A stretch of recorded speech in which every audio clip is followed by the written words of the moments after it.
देवियों सज्जनों, ये वो भारत है जो आपदा को भी अवसर में बदल देने की क्षमता रखता है। ये आकांक्षी भारत है, ये समृद्ध, सशक्त और सुरक्षित भारत है। और ये सब संभव हो सका है माननीय प्रधानमंत्री श्री नरेंद्र मोदी जी के दूरदर्शी और युगांतरकारी नेतृत्व की बदौलत।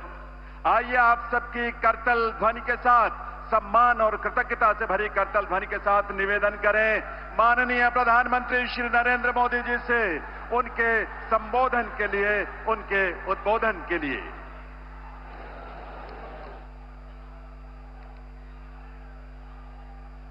भारत माता की, भारत माता की, भारत माता की। उद्घाटन हो गया, उद्घाटन हो गया? नहीं, अभी आधा काम हुआ है। मैंने सिर्फ वो पर्दा हटाया है, लेकिन मैं आज चाहता हूं इस एयरपोर्ट का उद्घाटन यहां जो भी उपस्थित है आप सब करें।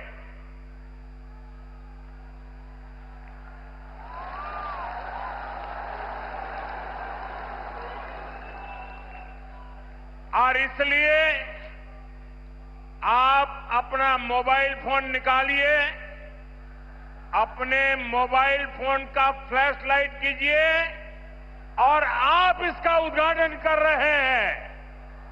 आप दिया जला करके यहां उपस्थित हर व्यक्ति आज इस एयरपोर्ट का उद्घाटन कर रहा है।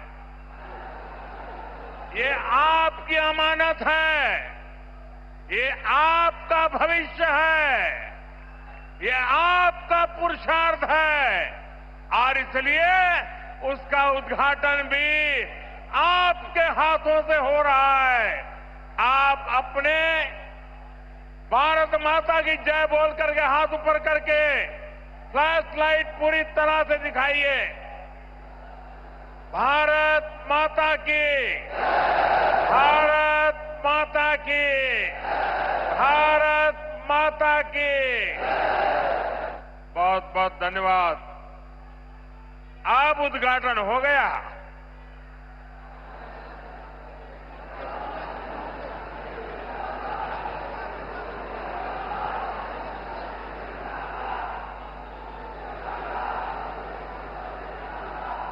उत्तर प्रदेश के राज्यपाल आनंदीबेन पटेल, यहां के मुख्यमंत्री योगी आदित्यनाथ जी, उप मुख्यमंत्री केशव प्रसाद मौर्य, ब्रजेश पाठक, केंद्रीय मंत्रिमंडल के मेरे सहयोगी श्री राम मोहन नायडू जी, पंकज चौधरी जी, ज्यूरिख एयरपोर्ट के चेयरमैन जोसेफ फेल्डर जी, अन्य मंत्रीगण, सांसद, विधायक, अन्य महानुभाव और मेरे प्यारे भाई और बहनों,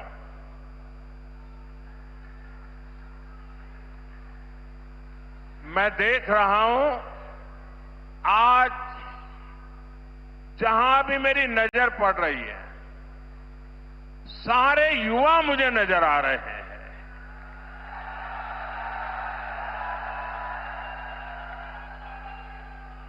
उत्साह से भरे युवा हैं, जोश से भरे हुए युवा है, क्योंकि इन युवाओं को पता है कि ये जो काम हो रहा है ना, ये नौजवानों का भविष्य को नई उड़ान देने वाला काम हो रहा है। आज हम विकसित यूपी, विकसित भारत अभियान का एक नया अध्याय शुरू कर रहे हैं। देश का सबसे बड़ा प्रदेश आज देश के सबसे अधिक इंटरनेशनल एयरपोर्ट्स वाले राज्यों में से एक हो गया है। और आज मेरे लिए गर्व और प्रसन्नता के दो कारण हैं। एक तो ये है, इस एयरपोर्ट का शिलान्यास भी करने का सौभाग्य आप सबने मुझे दिया था और आप सबने इस एयरपोर्ट के उद्घाटन का सौभाग्य भी मुझे दिया। लेकिन मैंने उस सौभाग्य को आपके साथ बांट दिया और आपके हाथों से उद्घाटन करवा दिया। दूसरा, जिस उत्तर प्रदेश ने मुझे अपना प्रतिनिधि चुना, जिस उत्तर प्रदेश ने मुझे सांसद बनाया, उसकी पहचान के साथ, उस उत्तर प्रदेश की पहचान के साथ इस भव्य एयरपोर्ट का नाम भी जुड़ गया है।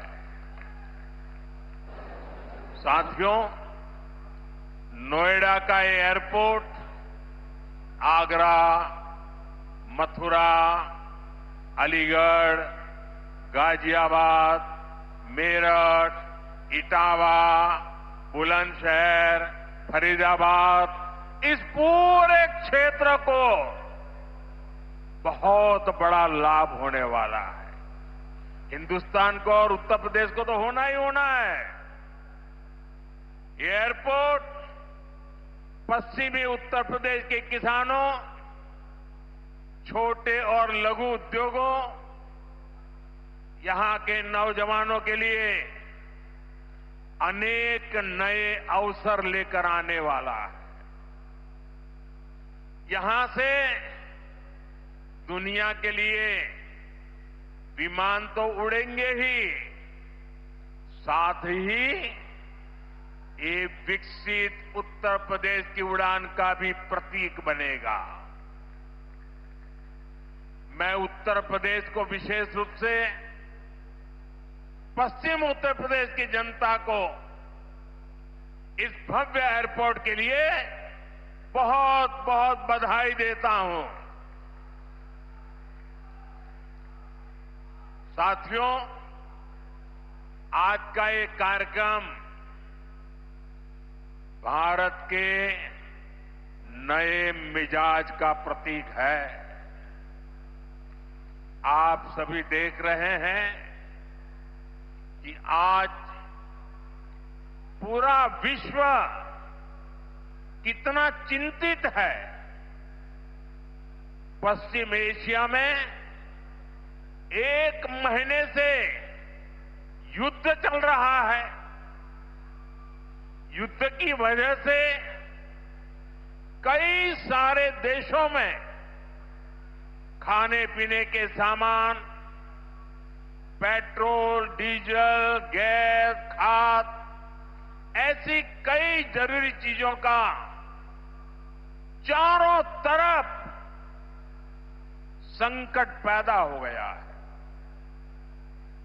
हर देश इस संकट का सामना करने के लिए कुछ न कुछ कोशिश कर रहा है, प्रयास कर रहा है। और हमारा भारत भी इस संकट का पूरी शक्ति से मुकाबला कर रहा है। देशवासियों की ताकत के भरोसे कर रहा है। भारत तो बहुत बड़ी मात्रा में कच्चा तेल और गैस, ये जहां युद्ध चल रहा है ना, इस युद्ध से प्रभावित इलाके से मंगाता है।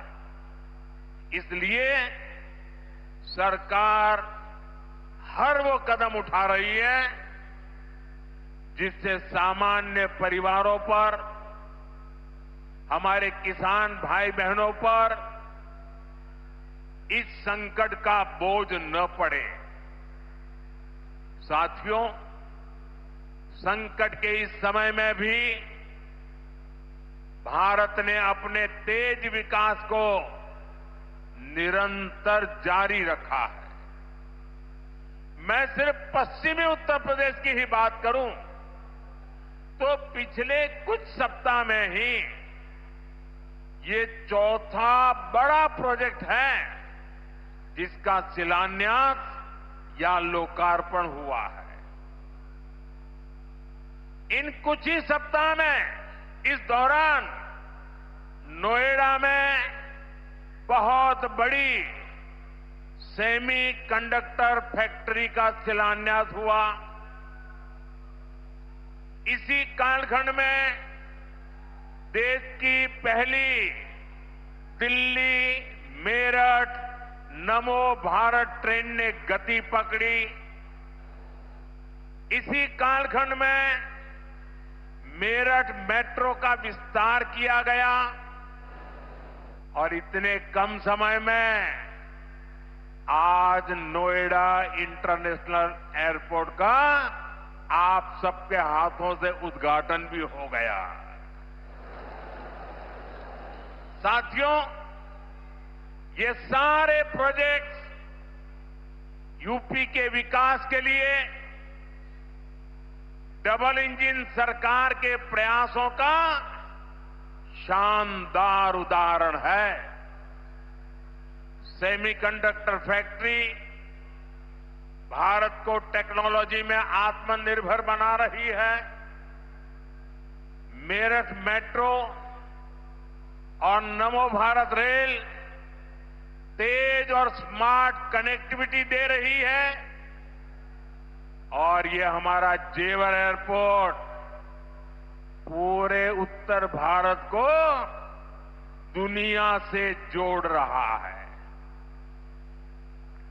और आपने अभी वीडियो में देखा, ये ऐसा एयरपोर्ट बन रहा है, हर 2 मिनट में एक जहाज उड़ेगा, हर 2 मिनट में एक जहाज उड़ेगा। पहले सपा वालों ने नोएडा को अपनी लूट का एटीएम बना लिया था, लेकिन आज भाजपा सरकार में वही नोएडा यूपी के विकास का सशक्त इंजन बन रहा है। साथियों, जेवर का ये एयरपोर्ट डबल इंजन सरकार की कार्य संस्कृति भी, इस कार्य संस्कृति का भी बहुत अच्छा उदाहरण है। अब आप सोचिए, इस एयरपोर्ट को अटल बिहारी वाजपेयी जी की सरकार ने 2003 में ही फाइल में मंजूरी दे दी थी। 2003 में आप में से बहुत होंगे जिसका जन्म नहीं हुआ होगा, बहुत वो लोग होंगे जो उस समय 25-30 साल के 35 साल के हुए होंगे और आज रिटायर्ड की हो गए, लेकिन एयरपोर्ट नहीं बना। लेकिन केंद्र में कांग्रेस और यहां की पहले की सरकारों ने सालों तक इस एयरपोर्ट की नींव तक नहीं पड़ने दी। 2004 से 2014 तक ये एयरपोर्ट फाइलों में ही दबा रहा। जब हमारी सरकार बनी तो यूपी में सपा की सरकार थी। शुरू के 2-3 सालों में सपा वालों ने इस पर काम नहीं होने दिया, लेकिन जैसे ही यहां भाजपा एनडीए की सरकार बनी, दिल्ली में भाजपा एनडीए की सरकार बनी तो जेवर एयरपोर्ट की नींव भी पड़ी, निर्माण भी हुआ और अब ये शुरू भी हो गया है। साथियों, एयरपोर्ट के अलावा ये क्षेत्र देश के 2 बड़े फ्रेट कॉरिडोर्स का भी हब बन रहा है। ये फ्रेट कॉरिडोर मालगाड़ियों के लिए बिछाई गई स्पेशल पटरियां हैं। इससे उत्तर भारत की बंगाल और गुजरात के समंदर से कनेक्टिविटी बेहतर हो गई है और दादरी वो स्थान है जहां ये दोनों कॉरिडोर्स आपस में मिलते हैं। यानी यहां किसान जो उगाते हैं, यहां उद्योग जो कुछ बनाते हैं, वो जमीन से, हवाई मार्ग से दुनिया के कोने कोने तक तेजी से जा पाएगा। ऐसी मल्टी मॉडल कनेक्टिविटी के कारण यूपी दुनिया भर के निवेशकों के लिए बहुत बड़ा आकर्षण बन रहा है। साथियों, जिस नोएडा को पहले अंधविश्वास के कारण अपने हाल पर छोड़ दिया गया था, कुर्सी जाने के डर से पहले के सत्ताधारी यहां आने से डरते थे। मुझे याद है यहां की सपा सरकार थी और मैंने नोएडा आने का कार्यक्रम बनाया तो मुख्यमंत्री इतने डरे हुए थे कि वो उस कार्यक्रम में नहीं आए और मुझे भी डराने की लोगों ने कोशिश की कि नोएडा मत जाओ मोदी जी, अभी अभी प्रधानमंत्री बने हो। मैंने कहा इस धरती का आशीर्वाद लेने जा रहा हूं जो मुझे लंबे अरसे तक सेवा करने का मौका देगा।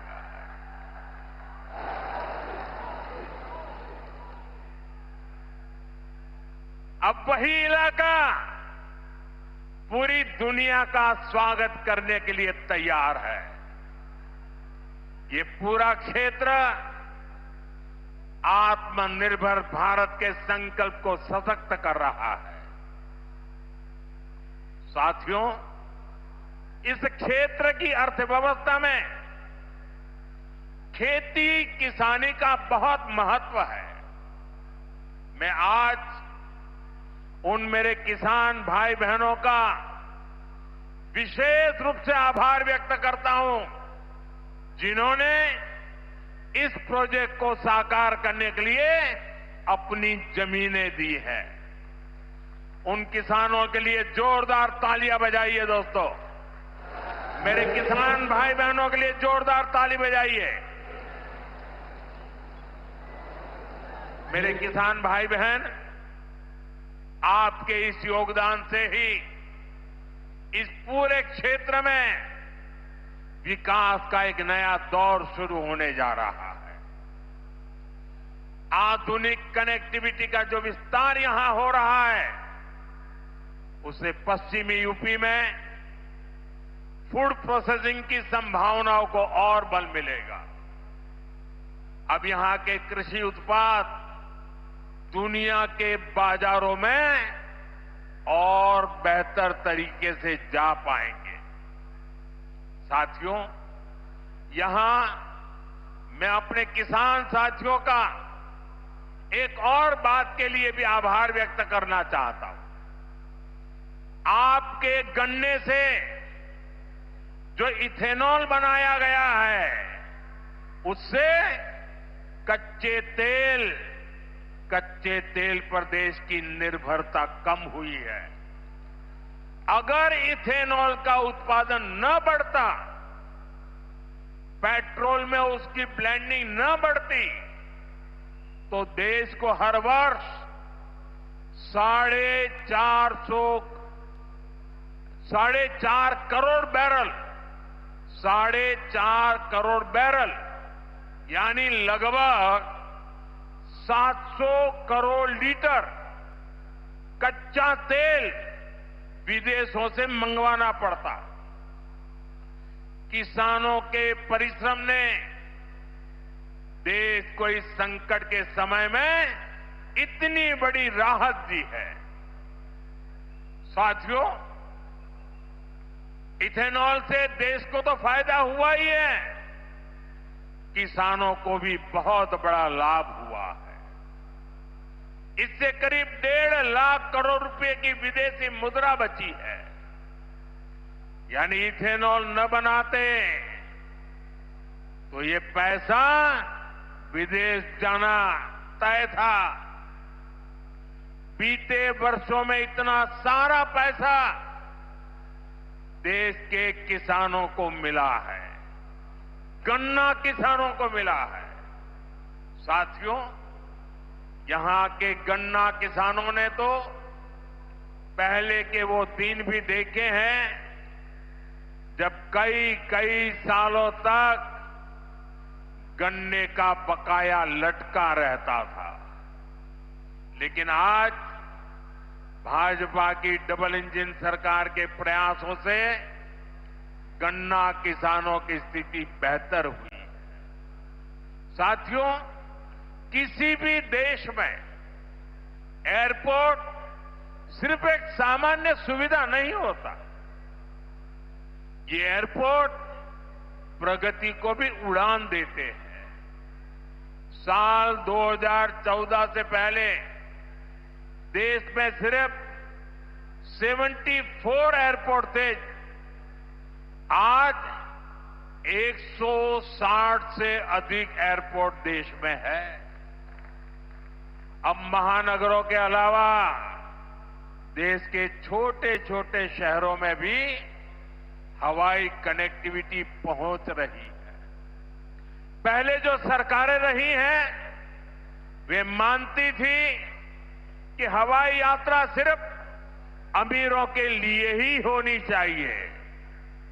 लेकिन भाजपा सरकार ने सामान्य भारतीयों के लिए हवाई यात्रा को आसान बना दिया।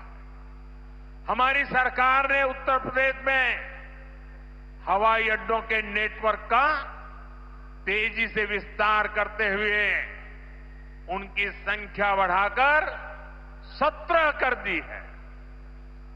साथियों, भाजपा सरकार का निरंतर प्रयास रहा है कि एयरपोर्ट भी बने और किराया भाड़ा भी सामान्य परिवारों की पहुंच में रहे। इसलिए हमने उड़ान योजना शुरू की थी। इस स्कीम के कारण बीते कुछ सालों में 1,60,00,000 से अधिक देशवासियों ने उड़ान योजना से टिकट लेकर सस्ती दरों पर हवाई यात्रा की है। और मैं आपको एक और जानकारी देना चाहता हूं। हाल में ही केंद्र सरकार ने उड़ान योजना को और विस्तार दिया है। इसके लिए लगभग 29,000 करोड़ रुपए की स्वीकृति दी गई है। आने वाले वर्षों में इसके तहत छोटे छोटे शहरों में 100 नए एयरपोर्ट और 200 नए हेलीपैड बनाने की योजना है। यूपी को भी इससे बहुत अधिक लाभ होगा।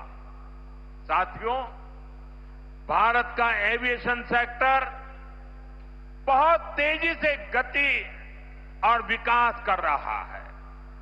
जैसे जैसे भारत में नए नए एयरपोर्ट बन रहे हैं, वैसे वैसे नए हवाई जहाजों की जरूरत भी बढ़ती जा रही है। इसलिए देश की अलग अलग एयरलाइंस ने सैकड़ों नए जहाजों के ऑर्डर दिए हैं। ये जो नई सुविधाएं, नए जहाज आ रहे हैं, इनको उड़ान वाले और इसको उड़ाने वाले इनमें सर्विस देने वाले, मेंटेनेंस से जुड़े, ऐसे हर काम के लिए बहुत बड़ी संख्या में वर्कफोर्स की जरूरत होगी। ये युवाओं के लिए बहुत बड़ा अवसर है। इसलिए हमारी सरकार एविएशन सेक्टर में ट्रेनिंग की सुविधाओं का भी विस्तार कर रही है। साथियों, आप जब अपनी कोई गाड़ी खरीदते हैं तो ये जरूर देखते हैं कि उस गाड़ी बनाने वाली कंपनी का सर्विसिंग सेंटर आसपास है या नहीं है। आप जानकर हैरान हो जाएंगे कि हमारे देश में हवाई जहाजों की सर्विसिंग यानी उनके मेंटेनेंस, रिपेयर एंड ओवरहॉल की पुख्ता व्यवस्था ही नहीं थी। भारत के 85 एयरपोर्ट 85% हवाई जहाजों को आज भी मेंटेनेंस, रिपेयर एंड ओवरहॉल यानी एमआरओ के लिए इस काम के लिए विदेश भेजना पड़ता है। इसलिए हमारी सरकार ने ठाना है कि एमआरओ सेक्टर में भी भारत को आत्मनिर्भर बनाएंगे। अब भारत में ही बहुत बड़े पैमाने पर एमआरओ सुविधाएं विकसित की जा रही है। आज यहां जेवर में भी एमआरओ सुविधा का शिलान्यास हुआ है। ये सुविधा जब तैयार हो जाएगी तो ये देश विदेश के विमानों को सेवा देगी। इससे देश को कमाई भी होगी, हमारा पैसा भी देश में ही रहेगा और युवाओं को अनेक रोजगार भी मिलेंगे। साथियों, आज हमारी सरकार की प्राथमिकता देश के नागरिकों की सुविधा है। देश के नागरिक का समय बचे और उसकी जेब पर ज्यादा बोझ भी न पड़े, ये हमारा लक्ष्य है। मेट्रो और वंदे भारत जैसी आधुनिक रेल सेवाओं का इसी भाव से ही विस्तार किया जा रहा है।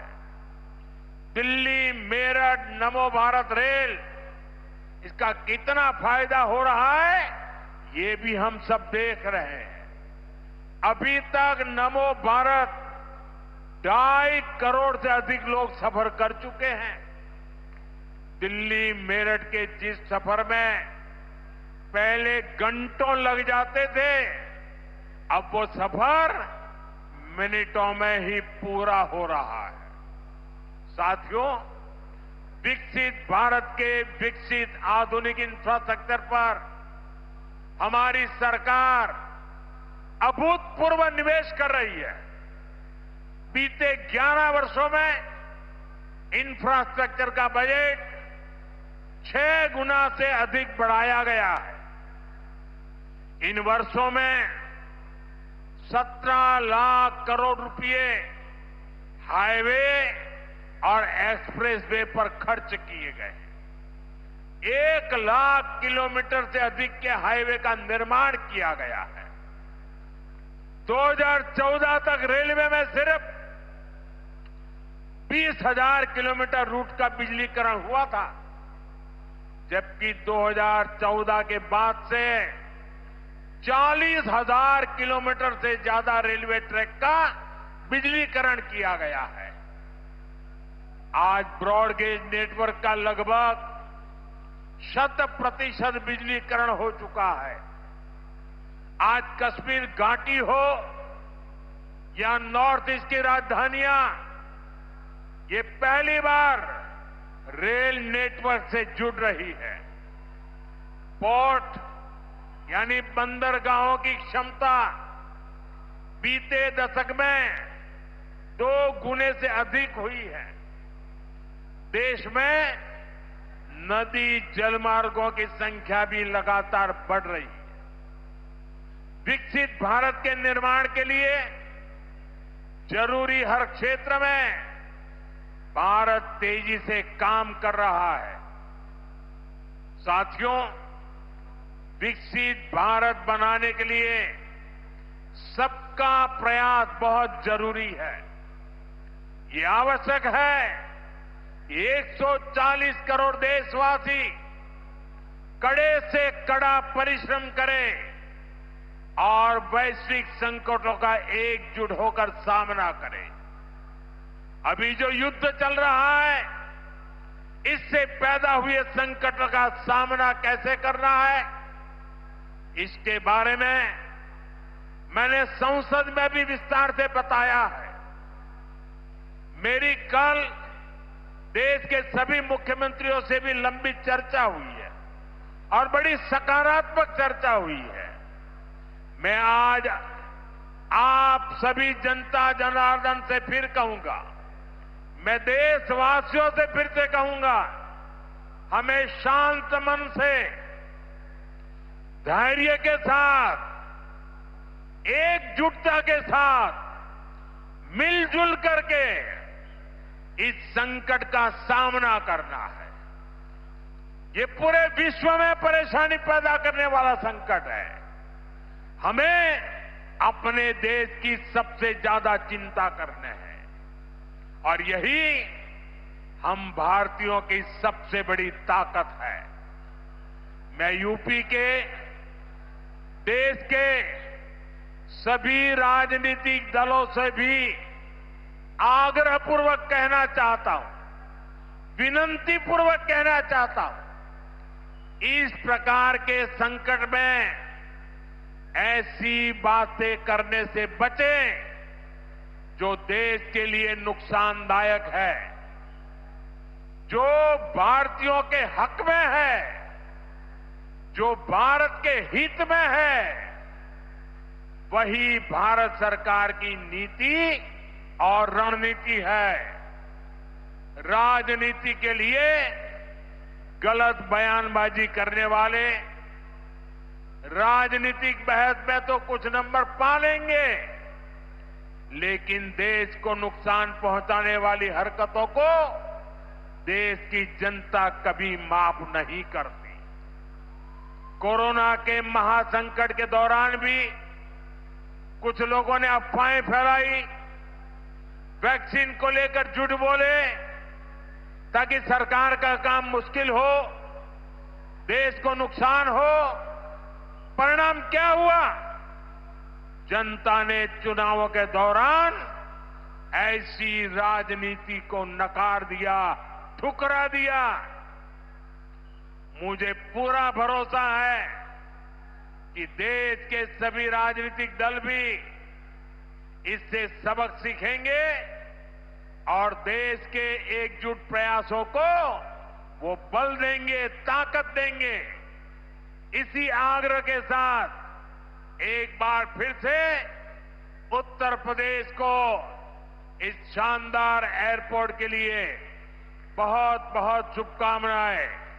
मेरे साथ बोलिए, भारत माता की वंदे वंदे वंदे वंदे वंदे वंदे वंदे वंदे वंदे। बहुत बहुत धन्यवाद।